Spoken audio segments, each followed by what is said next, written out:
அனைத்து +1 மாணவர்களுக்கும் வணக்கம். நாம் +1 கெமிஸ்ட்ரி எக்ஸாமில் ஹாஃப் இயர்லி எக்ஸாம் நம்மளுடைய டேட் படி 21 நடக்க இருக்கிறது.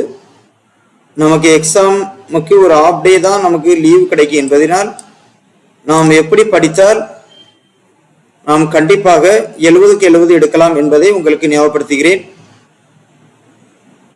நம்மளுடைய சேனலை இதுவரை சப்ஸ்கிரைப் பண்ணாத அன்பு மாணவர்கள் சப்ஸ்கிரைப் பண்ணுமாறு அன்போடு கேட்டுக்கொள்கிறோம். ஷேர் பண்ணுங்க. நாம் முதலில் பிளான் பண்ண வேண்டும், அதுக்கு பிறகு ப்ரிப்பேர் பண்ணணும், அதுக்கு பிறகு ப்ரெசன்டேஷன் பண்ண போறோம். ஸோ பிளானிங் அப்படின்னு சொல்லும்போது ஒரு ஹாஃப் டே அப்படின்னு சொல்லும்போது இதில் ஒரு 5 hours, அடுத்த நாள் ஒரு 5 hours, மேக்ஸிமம் 10 hours இருக்குது. 10 hourல 15 லெசன் படிக்கணும். நாம் எழுதவும் இருக்க விட வேண்டும். அப்போ எப்படி படித்தா நம்ம எழுதலாம் அப்படின்னு பார்க்குறோம். நமக்கு பார்ட்டை பொறுத்தளவில் 3 பார்ட்டாக பிரிக்கப்படுகிறது.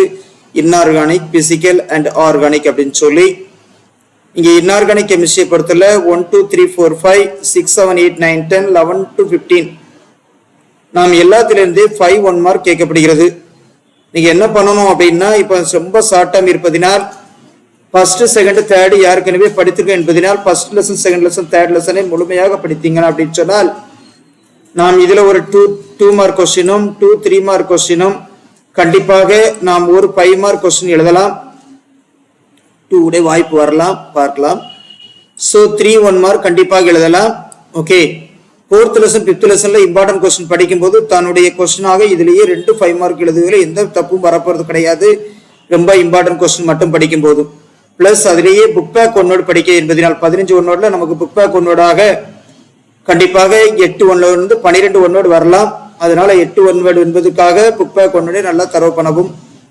6 7 8 6 7 8 ஏன்னா நம்ம ஒவ்வொரு டைமுக்கு படிச்சுக்க என்பதனால் 6 7 8ஐயும் படிக்கும் போது இதே போலதான் நீங்க 3 2 2 1 கொஸ்டின் எழுதலாம். இதுலேயும் அப்படித்தான் 3 2 2 1 என்பது. சரிங்களா? இதுல சப்போஸ் நீங்க இம்பார்ட்டன்ட் கொஸ்டின் படிக்கும்போது இதுல 2 கொஸ்டின் எழுதக்கூடிய வாய்ப்பு வரலாம். 5 மார்க்ல எந்த பிரச்சனை இல்லை, 2 மார்க்ல எந்த பிரச்சனை இல்லை, 3 மார்க்ல எந்த பிரச்சனை இல்லை. 5 மார்க் 1 மார்க்கை பொறுத்தளவுல நீங்க எரிஞ்சுங்க மறுபடியும் இம்பார்ட்டன்ட் நீங்க படிக்காத லெசன் படிச்சீங்க அப்படின்னு சொன்னால் கண்டிப்பாக நாம் என்ன செய்யலாம், முழு மதிப்பெண் எடுப்பதில் எந்த பிரச்சனையும் இல்லை என்பதை தெரிஞ்சிடுங்க. ஓகேயா?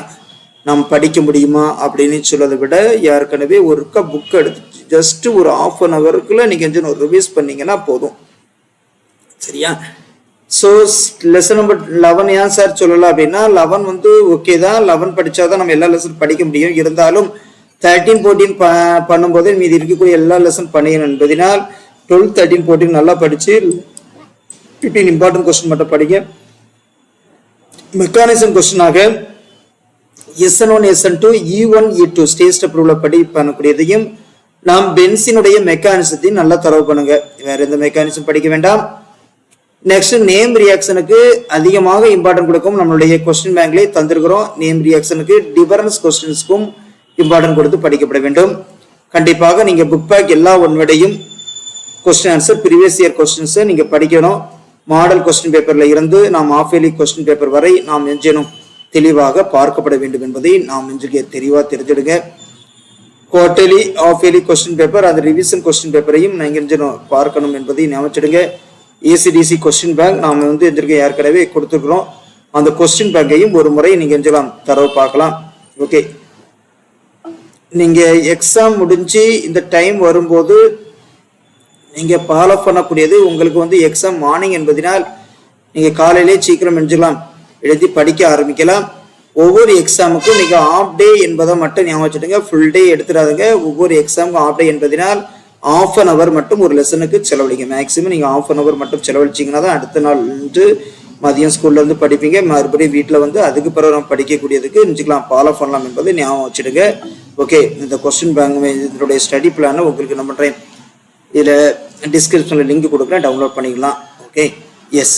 தென் நம்மளுடைய கொஸ்டின் பேங்க் எப்படி இருக்கோ நம்ம எப்படி பண்ணணும் அப்படின்னு சொல்லிட்டோம். ஏற்கனவே இந்த ஃபுல் போர்ஷன் படி தான் நமக்கு கொஸ்டின் பேப்பர் இருப்பது என்பதனால் நமக்கு ஆவரேஜா பார்த்தீங்க அப்படின்னா எல்லா லெசன்லையுமே மினிமம் இப்போ ஃபர்ஸ்ட் 15th லெசன் மட்டும் தான் 3 மார்க், மீதி எல்லா லெசனுமே மினிமம் 5 மார்க் கொஸ்டின் இருப்பதனால் நீங்க படிக்கக்கூடிய இப்போ 9 லெசன் படிச்சீங்கன்னா கூட 6 மார்க் நீங்க ஆவரேஜா பார்த்தீங்கன்னா 54 மார்க் ஆச்சு. நீங்கள் 1 மார்க்கும் சரியாக படிக்கும்போது நாம் கண்டிப்பாக 15 மார்க்கில் 65 மார்க் நீங்கள் கண்டிப்பாக மினிமம் எடுக்கலாம் என்பது ஞாபகம். 3 பார்ட்டாக படிங்க. இதுக்காக தான் இதனுடைய கொஸ்டின் பேப்பர் அனலிஸ் பண்ணி ஒவ்வொரு ஃபுல் போர்ஷன் கொஸ்டின் பேப்பர்லேயே கவர்மெண்ட் வந்து நமக்கு கொஞ்சம் அனலைஸ் பண்ணி தந்திருக்கோம். ஓகே, அதனால இதை ஃபாலோ பண்ணிங்கனாலே உங்களுக்கு போதும் என்பதையும் மைண்டில் வச்சுடுங்க. ஓகே, எல்லா தடவையும் கொஞ்சம் மாறலாம், ஆனால் ரொம்ப மாறாது. இப்போ 3 மார்க் அந்த அப்படிலாம் மாறாது. மேக்சிமம் இன்றைக்கு ஒரு லெசனை பொறுத்தளவில் உங்களுக்கு கண்டிப்பாக 5 மார்க்லேருந்து 6 மார்க் கண்டிப்பாக வரும் என்பதை ஞாபகம் வச்சுடுங்க. ஓகே, இப்போ நம்ம வந்து ஒவ்வொரு இயர்லையும் 2009 8 மார்க் ஃபர்ஸ்ட் லெசன் அப்படின்னு சொல்லி மேக்ஸிமம் 11 மார்க் வரை கேட்கப்பட்டுள்ளது. இந்த லெசனை பொறுத்தளவில் நீங்கள் டிபெண்ட் புக் பேக் கொஸ்டின் நல்லா தரவு பண்ணுங்கள். ஃபர்ஸ்ட் லெசனை பொறுத்தளவில் ஓகே, புக் பேக் கொஸ்டின் தரவு பண்ணிங்கனாலே கண்டிப்பாக நீங்கள் ஒரு 2 mark question 3 mark question maybe எழுதலாம். நெக்ஸ்ட் ஆக்சிடைஸ் நம்பரை நீங்கள் பேலன்ஸ் பண்ணதுக்கும் ஆக்சிடைஸ் நம்பரில் ஃபைண்ட் அவுட் பண்ணக்கூடிய எந்த ஒரு கொஸ்டினும் கேட்கலாம் என்பதையும், இதில் நம்ம வந்து டார்க் பண்ணக்கூடிய கொஸ்டினுக்கு கூட கொஞ்சம் இம்பார்ட்டன்ட் கொடுங்க என்பதையும் புரிஞ்சுடுங்க. பேலன்ஸ் பண்ணும்போது சிம்பிள் பேலன்ஸ் ஆகிருக்கலாம், ஒரு அயான் எலக்ட்ரான் மெத்தடில் பேலன்ஸ் இருக்கலாம், எந்த பேலன்ஸையும் பண்ணலாம். ரொம்ப முக்கியமாக அனைத்து மாணவர்களும் படிக்கக்கூடியது, நாம் எம்பிரிக்கல் ஃபார்முலா கால்குலேட் பண்ணக்கூடிய கொஸ்டின் கண்டிப்பாக பார்க்கவும். எம்பிரிக்கல் ஃபார்முலா பண்ணக்கூடியது கண்டிப்பாக பார்க்கவும். மோலு, மாலிகுலர் மாஸோ, equivalent mass, empirical formula, balance equation பார்த்து நீங்கள் தரவு பண்ணிங்கன்னா கண்டிப்பாக நீங்கள் முழு மதிப்பெண் எடுப்பதில் எந்த பிரச்சனையும் இருக்காது. ஸோ கொஞ்சம் நேரம் தான் இருக்கும். ஒரு ½ அன் ஹவரில் நீங்கள் படிக்கும்போது ஒரு 1/4 மணி நேரம் புக் எடுத்து லெசனை ரிவைஸ் பண்ணுங்கள். லெசனை ரிவைஸ் பண்ணிவிட்டு நீங்கள் என்ன பண்ணிடலாம், மறுபடியும் இதுக்கு வந்துடலாம். ஓகே, ஒருக்கா கொஸ்டின் பேங்க் எடுத்து ரிப்பேர் பண்ணி நமக்கு தெரியுதா அப்படின்னு சொல்லி. இப்போ செகண்ட் லெசனை பொறுத்தவரை தங்களுக்கு தெரியாத மாணவர்களை டீப்ராக் ஈக்குவேஷனில் இருந்து கேசல் கன்செப்டிபிள், Aufbau principle, Pauli exclusive principle, okay 4 quantum நம்பரும் நம்ம நினைச்சுக்கோம். நல்லா தரவு பண்ணீங்கன்னா next s orbital, p orbital, d orbital, electron concept நீங்கள் என்ன தரவு பண்ணணும் என்பதை ரொம்ப முக்கியமாக ஞாபகம் வச்சுடுங்க. ஓகே, தென் பீரியாடிக் லெசன். அதனால தான் அந்த 2வது lesson first second third lesson சொன்னது. இதில் லாஸ் வந்து மென்டலி பீரியாடிக் லாவில் வந்து மாடர்ன் பீரியாடிக் லாவில் வந்து சரியா அந்த லாவை நம்ம தெரிஞ்சு S block, P block, D block, F block எதையும் ஒரு பிளாக் கேட்கலாம். அதனுடைய எலக்ட்ரான் கான்ஃபிகரேஷன் முத கொண்டு ஜூன் 2019 கொஸ்டின் கேட்டிருக்கு. தென் பாலிங் மெத்தட், இதில் இம்பார்ட்டன்ட் கொஸ்டினாக படிக்கக்கூடிய ஸ்டூடெண்ட்ஸ் அங்கே டி பிளாக்ல இங்கே பாலிங் மெத்தடை படிச்சிடுங்க. ஓகே, ஸோ இதனுடைய டயகோனல் ரிலேஷன்ஷிப், பேலன்ஸ்னா என்ன, எப்போதுமே ஏதேனும் ஒன்றை வந்து உங்களுக்கு கம்பேர் பண்ண சொல்லி, இப்போ பெர்லியம், நைட்ரஜன் அப்படின்னு எந்த கொஸ்டின்லையும் கம்பேர் பண்ண சொல்லியிருந்தால், இப்போ பெர்லியம், போரான் இதுலேயும் ஓகே கம்பேர் பண்ண சொல்லியிருந்தால், ஓகே கயர்தனா இருக்குது அப்படின்னு சொல்லியோ, இப்போ நைட்ரஜன், ஆக்சிஜன் இப்படி எந்த கம்பேர் பண்ணி சொல்லியிருந்தாலும் முதல்ல அட்டாமிக் நம்பர் எழுதுங்க. தென் எலக்ட்ரான் கான்ஃபிகரேஷன் எழுதி அதனுடைய ரீசன், இதுக்கு வந்து ஆஃப் ஃபில்டர் இருக்கும் சரிங்களா, ஃபுல் ஃபில்டா அப்படின்னு சொல்லி பார்த்தீங்கனாலே உங்களுக்கு மேக்ஸிமம் எனர்ஜி எஞ்சுக்கும் முடிஞ்சுவிடும். ஓகே, இதே போல் 4th லெசன் பொறுத்தவரை ரொம்ப முக்கியமான கொஸ்டினாக ஆர்த்தோகேட்டஜன், பேராகேட்டஜன், ட்ரிட்டியத்துடைய ப்ரிப்பரேஷன். ஓகே, நாம் டியூட்டி எடுத்துகிற எக்ஸ்சேஞ்ச் ரியாக்ஷன் என்ன, தென் கெவி வாட்டர் யூசஸ் என்ன. ஓகே, தென் இந்த இப்படிப்பட்ட இக்குவேஷன் கம்ப்ளீட் பண்ண தெரியணும். ஏன்னா 4th lesson 5th lesson equation உண்டு. டைப்ஸ் ஆஃப் ஹைட்ரைட்ஸ் வந்து கூட வந்து பார்த்தீங்க அப்படின்னா அதுல இருந்து ஒரு கொஸ்டின் நம்ம எழுதுறதுல எந்த பிரச்சனையும் இருக்க போகிறது கிடையாது என்பதையும் 5th லெசனை பொறுத்தளவில் நாம் மறுபடியும் தரவு பண்ணியே படிக்க வேண்டி இருப்பதனால் 5th லெசனை என்ன பண்ணுங்க, கொஞ்சம் தரவு பண்ணுங்க 5th லெசன்லையும். ஸோ இதில் இருக்கக்கூடிய லித்திய மெக்கானிசத்தில் இருந்து ஓகே இதனுடைய கொஸ்டின் எத்தனை வந்திருக்குன்னு பார்த்தீங்கன்னா ஃப்ரண்டில் பார்த்துக்கலாம் இருக்கும். So bicarbonate uses. நெக்ஸ்ட் இதில் மொத்தத்தில் பிளாஸ்டர் பாரிஸுடைய யூசஸும் ஜிப்சத்துடைய ப்ரிப்பரேஷன் அப்படின்னு சொல்லக்கூடியதை நீங்கள் லாஸ்ட் பார்ட்டு கொஞ்சம் இம்பார்ட்டன்ட் கொடுங்க. கண்டிப்பாக இதிலேருந்து கொஸ்டின் எழுதலாம். இதை பொறுத்தவரை எல்லா லாஸையும் சார்லஸ்லா, பாய்ஸ்லால இருந்து அந்த கொஸ்டின்ஸ் ப்ராப்ளம் வந்தாலும் முக்கியமாக ஐடியல் கேஸ் ஈக்குவேஷனையும் டெரைவ் பண்ணக்கூடிய கொஸ்டினையும் நெஞ்சுக்கலாம் நல்லா தரவு பண்ணிங்கன்னா இதுலேருந்து கொஸ்டின்ஸ்லாம் எழுதுவதில் எந்த மாற்றமும் கிடையாது சரிங்களா, எந்த மாற்றமும் கிடையாது என்பதை ஞாபகம் வச்சுடுங்க. 7th லெசனில் நீங்கள் படிக்கக்கூடியல 0th லா, 1st லா, 2nd லா, 3rd லா, என்ட்ரோபி, ஃப்ரீ எனர்ஜி அந்த கொஸ்டின்ஸை நல்லா பண்ணிங்கன்னா கண்டிப்பாக எழுதலாம்.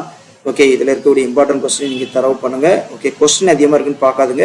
ஓகே, இம்பார்ட்டன்ட் கொஸ்டின் 8th லெசனை பொறுத்தவரை நம்ம கேபி கேஸ் எல்லாத்துக்கும் டெலிவரி பண்ண தெரிஞ்சு ஸோ அதில் இருக்கக்கூடிய இக்குவேஷனுக்கு கேபியும் கேஸையும் எழுதுறதுக்கு தெளிவாக தெரிஞ்சுங்க அப்படின்னா நாம் எழுதி விடலாம். ஓகே, முக்கியமாக அதில் இருக்கக்கூடிய ப்ராப்ளம் எது இருந்தாலும் வாண்டுகா பை ஃபேக்டர் வந்து வேண்டுகா இக்குவேஷன்ஸோட கேட்கலாம். சொல்யூஷன் லெசனில் இம்பார்ட்டன்ட் கொஸ்டின் மட்டும் தரவு பண்ணீங்க அப்படின்னா நாம் வந்து தெரிஞ்சுக்கலாம் கண்டிப்பாக மாறிடலாம். அந்த 4 ஃபார்முலாவும் நல்லா தரவு பண்ணுங்க. ஃபர்ஸ்ட் இருக்கக்கூடிய 9 ஃபார்முலாவையும் லாஸ்ட் இருக்கக்கூடிய கொலிகேட்டிவ் ப்ராப்பர்ட்டியில் 4 ஃபார்முலாவையும் நாம் வந்து ரவுலட் லா, இப்போ வந்து நல்லா இது பண்ணிங்கன்னா ஓகே, கென்ட்ரிலாவையும் ரவுலட்லாவையும் படிச்சிங்கன்னா 9வது லெசன் எழுதியில் பிரச்சனை இருக்காது. 10வது லெசன் ரொம்ப இம்பார்ட்டன்ட் இருந்தாலும் நேரம் கருதி 10வது லெசனில் உங்களுக்கு டாட் ஸ்ட்ரக்சர் போடக்கூடியதையும் இதில் ரெசனன்ஸ் ஸ்ட்ரக்சர் எப்படி எழுதுறது, விஎஸ்பிஆர் தியரி, மாலிகுலார் தியரியை கண்டிப்பாக நல்லா தரவு பண்ணுங்க. மாலிகுலார் தியரியில் வந்து அதிகமான கொஸ்டின் வரும் என்பதனால் மாலிகுலார் தியரியில் அதிகமான இம்பார்ட்டன்ட் கொடுக்குமாறு அன்போடு கேட்டுக்கொள்கிறேன். தென் ஃபண்டமெண்டல் ஆஃப் ஆர்கானிக் கெமிஸ்ட்ரி, இதில் வந்து வெயிட்டேஜ் அதிகமாக இருக்குது சார், நீங்கள் ஏன் இதை 2வது கொடுத்தீங்க அப்படின்னா, நாம் இந்த லெசனை பொறுத்தளவில் நமக்கு இதில் 13, 14, 12, 13, 14 படிக்கும் போது இதில் இருக்கக்கூடிய கொஸ்டின்ஸ்க்கு மேக்ஸிமம் வந்துவிடும். ஸோ இருந்தாலும் இதனுடைய இம்பார்ட்டன்ட் கொஸ்டினாக கிளாசிஃபிகேஷன், ஓகே, நேம் கொடுக்கக்கூடியது நல்லா ஞாபகம் வச்சிடணும். தென் எஸ்டிமேஷன், இந்த ஐசோமேஷனில் எந்த ஐசோமேஷனும் இது நமக்கு மறுபடியும் 13, 14 வரதுனால பிரச்சனை கிடையாது. ஆப்டிகல் ஐசோமேஷத்தை கூட கொஞ்சம் இதில் இம்பார்ட்டன்ட் கொடுங்க, ஏன்னா அதில் 13, 14 கிடையாது. டிடெக்ஷன் பண்ணக்கூடிய எந்த மெத்தடும் கேட்கலாம். ஓகே, அது பெருசாக இருக்கலாம், எந்த இதுவும். நெக்ஸ்ட் கிறிஸ்டலைசேஷன் மெட்டர்லையோ தின் லேயர் குரோமேட்டோகிராஃபி எதையும் ஒரு கொஸ்டின் எல்லாம் கேட்கலாம் என்பதை பார்த்துடுங்க. 12th லெசனை பொறுத்தவரை எலக்ட்ரோஃபில் நியூக்ளியோபிலுக்கு இம்பார்ட்டன்ட் கொடுத்து இதனுடைய எலக்ட்ரோமெரிக் ஏவிட்டு இண்டக்டிவ் ஏவிட்டு கொஞ்சம் முக்கியத்துவம் கொடுத்தீங்க அப்படின்னா நாம் கண்டிப்பாக அதிகமான மார்க் எடுக்கலாம் என்பதை என்ஜிங்க ஞாபகம் வச்சிருங்க. ஹைப்பர் கான்ஜுகேஷன்ல இருந்து இக்குவேஷனை கம்ப்ளீட் பண்ணதுலேருந்து 13th லெசன்ல அல்கைன் பென்சின் படிக்கிறீங்க. அப்போ இந்த ரியாக்ஷன் படிக்கும்போது நேம், ஐசோமெரிசம், கிளாசிஃபிகேஷன், ஸ்ட்ரக்சர் என்பதை தரவு பண்ணிங்கன்னா போதும். சரியா, ஏற்கனவே ஒர்க் ஷீட் பார்த்துருப்பீங்க, அந்த ஒர்க் ஷீட் படி ஃபாலோ பண்ணுங்க. இந்த ஏபிசி ஃபைண்ட் அவுட் பண்ணதை கொஞ்சம் கவனிங்க. எத்தனை கார்பன் கொடுத்துருக்காங்கன்னு பாருங்க. அத்தனை 2 கார்பன் கொடுத்துருக்காங்க, 4 ஹைட்ரஜன் கொடுத்துருக்காங்கன்னா அது டபுள் பாண்டா இருக்குமா, ட்ரிபிள் பாண்டா இருக்குமா, சிங்கிள் பாண்டா இருக்குமான்னு கொஞ்சம் ஃபைண்ட் அவுட் பண்ணீங்கன்னா கண்டிப்பாக நீங்கள் மிஞ்சலாம் எழுதிவிடலாம் என்பதை ஞாபகம் வச்சிடுங்க. ஸோ பாலிமரைசேஷன் ஆஃப் இங்கே ப்ரிப்பரேஷன் ஆஃப் பாலித்தீன் இந்த காம்பவுண்டையும் செஞ்சுங்க தரவு பண்ணுங்க. ஓகே, ஸோ இப்படி கேலோ அல்கேன்லையும் நேம் ரியாக்ஷன்ஸ்க்கு ரொம்ப இம்பார்ட்டன்ட் கொடுங்க. மெக்கானிசம் எந்த மெக்கானிசம்னு கேட்கலாம். ஓகே, முக்கியமாக ஞாபகம் வச்சுடுங்க. கொஸ்டின் அதிகமாக இருக்குன்னு பார்க்காண்டாம். ஏபிசி ஃபைண்ட் அவுட் பண்ணது எப்பவுமே நமக்கு அதில் கொஸ்டின் கேட்குறாங்க என்பதனால கொஞ்சம் மைண்டில் ஞாபகம் வச்சு எழுதுமாறு அன்போடு கேட்டுக்கொள்கிறேன். 15th லெசனை பொறுத்தளவில் ஆசிட்ல இருந்து உங்களுக்கு இருக்கக்கூடிய இந்த கொஸ்டினையும் சரிங்களா, பிஓடி சிஓடி என்பதையும் நீங்கள் எஞ்சலாம் தரவு பண்ணிக்கலாம் என்பதை ஞாபகம் வச்சுடுங்க. Okay, so organic name reactions என்பது இந்த நேம் ரியாக்ஷன் படிக்கும் போதே உங்களுக்கு மெஜாரிட்டி கொஸ்டின்ஸ் நாம் எழுதுவதில் எந்த பிரச்சனையும் இருக்காது என்பதை ஞாபகம் வச்சுடுங்க. நம்மளுடைய சேனலை சப்ஸ்கிரைப் பண்ணாதவங்க சப்ஸ்கிரைப் பண்ணுங்கள். ஸோ இம்பார்ட்டன்ட் 1 மார்க் கொஸ்டின் என்பது நாம் வந்து ஒவ்வொரு லெசன்லையும் இருக்கக்கூடிய கொஸ்டின் நம்மளுடைய புக் பேக்கை படிச்சுவிட்டு இந்த 1 மார்க்கையும் நீங்கள் தரவு பண்ணீங்க அப்படின்னா நீங்கள் வரக்கூடிய ஆஃப் இயர்லி எக்ஸாமை மிக எளிதாக எழுதி முழு மதிப்பெண் பெற முடியும். ஓகே, டைம் இல்லை அப்படின்னு சொல்லலாம். நீங்கள் ஒரு ½ அன் ஹவரில் கொஞ்சம் ரிவைஸ் பண்ணியிருந்தீங்கன்னா அந்த ஆன்சரை டார்க் பண்ணி தான் தந்திருக்கிறேன். அந்த ஆன்சரை நீங்கள் கரெக்டாக தரவு பண்ணீங்க அப்படின்னா நீங்கள் எழுதுவதில் எந்த பிரச்சனையும் இருக்காது. அன்பு மாணவர்களே, இதில் எந்த பிரச்சனையும் இல்லாமல் நல்ல முறையில் எழுதி நல்ல மார்க் எடுக்கவும். எல்லா லெசன்லேயுமே கொஞ்சம் யூனிட்லாம் பார்த்துடுங்க. சாய்ஸ் மாறி இருக்கும், கொஞ்சம் தரவாக கிளியராக பார்த்து எழுதுமாறு அன்போடு கேட்டுக்கொள்கிறேன். ஓகே, நாம் தமிழுக்கு எல்லாத்துக்குமே காமன் கொஸ்டின் பேப்பர் வரல. ஸோ இது ஒவ்வொரு சப்ஜெக்ட்டுக்கும் மாறலாம், மாறியும் இருக்கலாம். அதனால் எங்கேயோ ஒரு கொஸ்டின் பேப்பர் கிடைச்சி அந்த கொஸ்டின் பேப்பர் மட்டும் படிச்சுட்டு போவாதீர்கள். முழுமையாக லெசன் பை லெசனாக லைன் பை லைனாக தரவு பண்ணீங்க அப்படின்னா நாம் ஆனுவல் எக்ஸாம் படிக்கும்போதும் நமக்கு முழு மதிப்பெண் எடுப்பதற்கு அதிகமான வாய்ப்பு உண்டு என்பதை மிக தெளிவாக அன்பு மாணவர்கள் தெரிந்து கொள்ளுமாறு அன்போடு கேட்டுக்கொள்கிறேன்.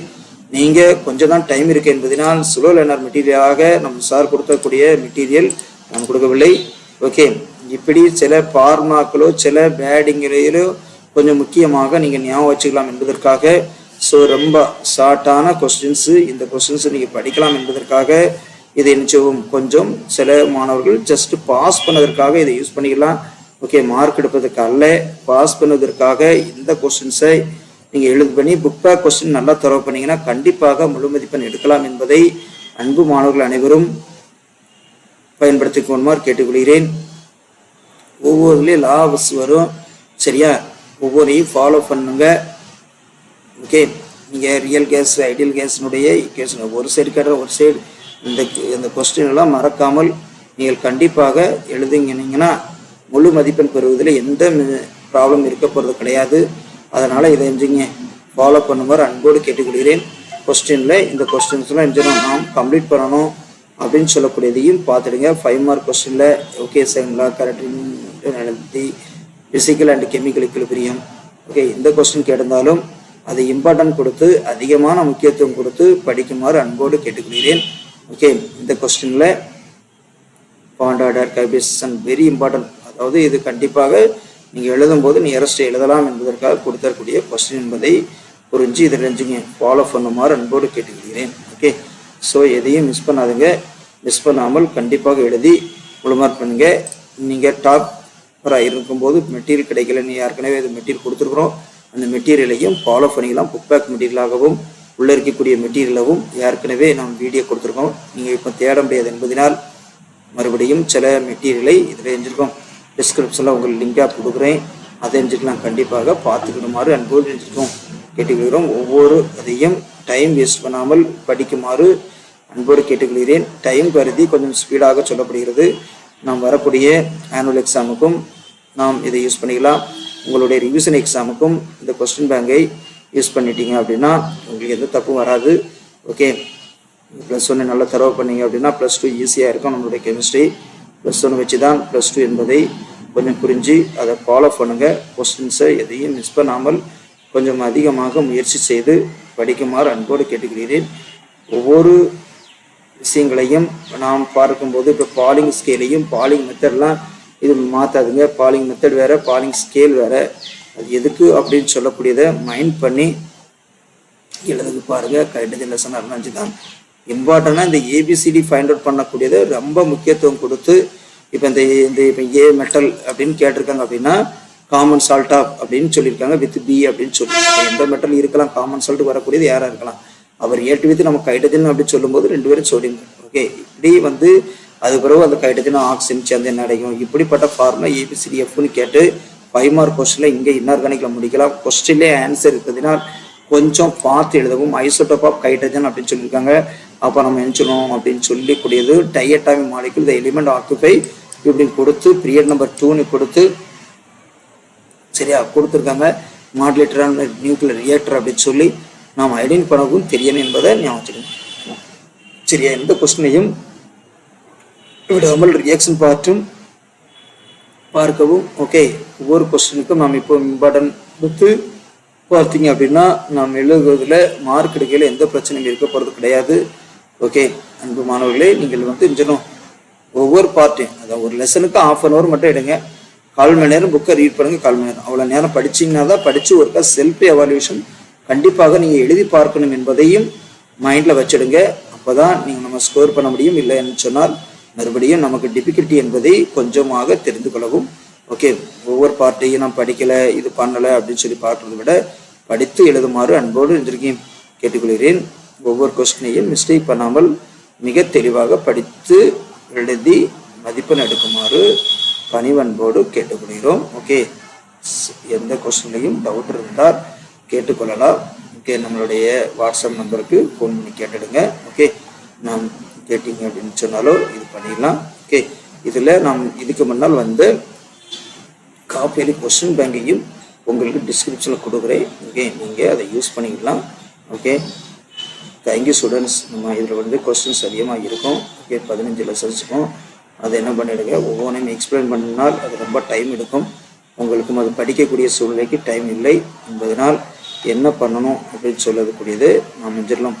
இதை பார்த்து கொண்டு இது பண்ணிக்கொள்ளுமாறு அன்போடு கேட்டுக்கொள்கிறேன். இதனுடைய எதையும் டிஸ்கிரிப்ஷனில் கொடுக்குறேன், சார் அனுப்பிவிட்டதையும் நீங்கள் எங்கெல்லாம் யூஸ் பண்ணிக்கலாம் என்பதையும் நினைச்சிடும். Okay, thank you students, thank you. Okay okay சரியா, உயர்வாக நினைத்தால் உயர்ந்திட முடியும் என்பதை மைண்டில் வைத்து பண்ணவும். ஓகே, ஸோ நார்மலாக இன்றைக்கி எழுதும்போது என்ன பண்ணிடணும் அப்படின்னு சொல்லக்கூடியதுக்கு மட்டும் லைட்டாக ஞாபகப்படுத்துகிறேன். ஓகே, விடைத்தாள் எழுது செய்யக்கூடிய மட்டும் செய்யக்கூடாது. கண்டிப்பாக நீங்கள் என்ன செய்யணும் அப்படின்னு சொன்னால் நோட்டு தண்ணி பாட்டில் பட்டி வச்சுக்கணும், கடிகாரம் பக்கத்தில் வச்சுடுங்க. ஓகே, 2 மார்க் கொஸ்டின் முக்கியத்துவம் கொடுத்தீங்க அப்படின்னா 2 மார்க் 3 மார்க் 5 மார்க் முடிச்சுன்னா 1 மார்க் கொஸ்டினை 2வது படிங்க. கண்டிப்பாக கேள்விக்கான பதிலை நினைவு வைத்துக் கொள்ள தொடர்ச்சியாக நீங்கள் எஞ்சுக்கு எழுதி பாருங்கள். 5 நிமிடங்கள் ஓய்வு கண்டிப்பாக தேவை. நண்பர்கள் ஃபோன் பண்ணி என்ன பண்ணாதுங்க, என்ன படித்தா, ஏன் படித்தா, எது படித்தா அப்படின்னு சொல்லி கேட்டு அந்த நேரத்தை வேஸ்ட் பண்ணாங்க. படித்து முடிச்சு விட்டேன். சுய மதிப்பீடு செல் எவாலுவேஷன் முக்கியம். ஒரு பாடம் ஒரு முறையாவது படித்து எழுதி வைக்கவும். முக்கியப்படும் பேனா பென்சில் எல்லாமே எடுத்துகிட்டு போங்க. ஓகே, 20 முதல் 25 பேஜ்கள் எழுதுங்க. இவ்வளோ புறமும் எழுதுங்க. வினாயன் தவறாமல் எழுதுங்க. நீளம் கற்பனை குறுக்கு கோடு பண்ணி இடவும் எந்தவித குறியீடும் இன்றைக்கு இடக்கூடாது, சேதப்படுத்தக்கூடாது. பென், பென்சில், பேனா என்பதை என்று நம்ம யூஸ் பண்ணுமாறு அன்போடு கேட்டுக்கொண்டு, okay, wish you all the best. உங்களை சென்டம் எடுக்குமாறு அன்போடு கேட்டுக்கொள்கிறேன்.